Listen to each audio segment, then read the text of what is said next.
So at the same time, there was a very, very interesting thing happening. In Canada, there was a movement in IMAX where IMAX was making really, really great big picture films and really redefining cinema. Also, films like Magic Journeys were opening in theme parks. These were big budget, stereoscopic 3D films that played in theme parks. And because they played for a long duration, they actually could have a big enough budget and they were made perfectly. They're still shot on film, some of them 70 millimeter, big productions. If you've ever seen any of these, they're phenomenal. Shrek 4D, The Muppets. If you've ever been to Disneyland, there's Terminator 2 3D. While this was happening, Vince Pace and James Cameron started putting digital cameras together, and they were divers, and they were interested in Titanic, and they'd done all kinds of underwater shooting. And they said, we want to do 3D. And they started shooting films like Ghost of the Abyss, which is a fascinating film. Same time, IMAX was producing incredible films like this. Bugs, I'm going to show a clip of it later. Bugs 3D, Jonathan Barker executive produced it. He's here somewhere. Awesome film if you ever get a chance to see it. One of the top grossing IMAX films ever. And you'll see a clip of it. It's in 3D and just a phenomenal experience. Other IMAX films continue the tradition in 3D as they build more domes. As the IMAX experience became more popular, they started showing Hollywood films on the IMAX screen. And to add an extra bump, films like Superman would convert 10 minutes from 2D to 3D to have the 3D IMAX experience. And similarly, Harry Potter. The last few Harry Potters have done that. If you have kids and you've seen it, it's pretty cool. And it's on an IMAX screen, it's 3D, it's converted. So that's kind of takes us to where we are now. In the last decade, we started to shoot digital. Most of you have started shooting high definition instead of film. In the 3D world, digital sort of caught up. And films like Spy Kids was shot in digital 3D, but there were no cinema screens. So it was released on film, even though it was shot 3D digital. Films like Chicken Little were released on about 40 screens digitally in 3D. Tim Burton's Nightmare Before Christmas. And these films started coming out primarily animated, primarily from the studios. I'm just going to grab a beverage. And leading up to films like Beowulf, if you ever saw that, it was a motion capture film, 3D IMAX. In 2005, right after we did the Toyota project, a couple of guys I worked with, Peter Anderson, who's a director of photography, and Steve Sklar, who's a producer, who worked with me on the Toyota film, went out and shot the world's first live-action digital 3D concert film. One of the first live-action films ever shot. I mean, we did our Toyota project, but it wasn't a feature. And they did something absolutely incredible. They took 7 camera rigs, which are paired left and right, and they went around South America shooting, the high school band from Ireland.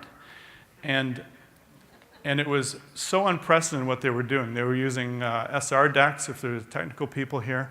They couldn't fly them all in the same plane because they had every SR deck on the planet. The insurance company wouldn't let them ship the stuff together. They went out, they spent 2 years making this film. There was no way to edit it. They had to develop post-production processes. And by the time they finished it, in January 2008, they had finished the world's first live-action digital 3D film, which is quite spectacular. I'm going to show a clip of it later. At the same time, Hannah Montana and Disney went and shot a concert with Hannah Montana, cut it, delivered it in 11 weeks.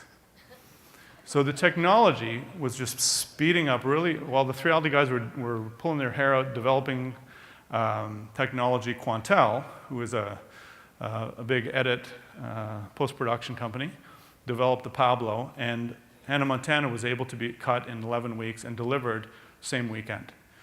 So they both came out. The reason you probably haven't seen U2 3D is because Hannah Montana took all the screens and was a very successful film. Did like $60 million.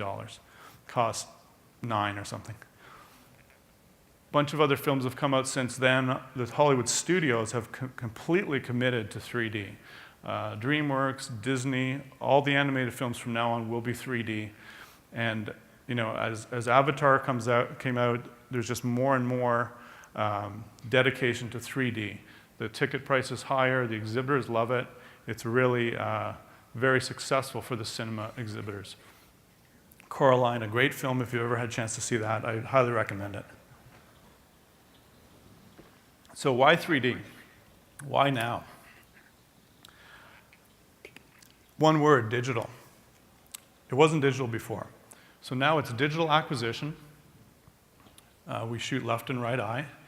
It's post-produced left and right eye. We edit it with one eye, and then we render essentially the second eye, conform the second eye. You color grade it the same way you would a 2D production, only you do it twice. And then you adjust the 3D to make it really great on the eyes. And then you project it in a cinema.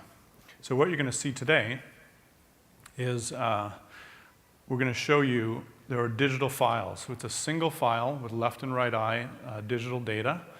There's no film, there's no two projectors, there's none of these things. It's essentially a flawless process from shooting to capturing to post-production to exhibition.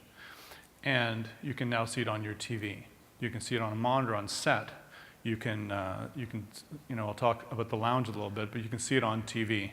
Because it's digital, it's actually the main reason why we now have this momentum in 3D. Digital also allows us to shoot live television in 3D. So you can shoot concerts live to a cinema or to TV, and you can shoot sporting events live in 3D. So none of that existed when it was on film or analog, and that's all possible now. So that's my cue to look at some 3D. So if everyone wants to put on their glasses, I'm not going to miss the opportunity to get a classic photo of everybody with their glasses on.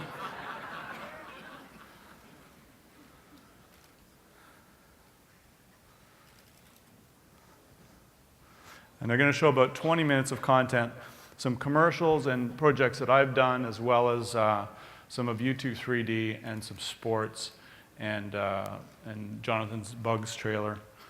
And we'll see you in a few minutes.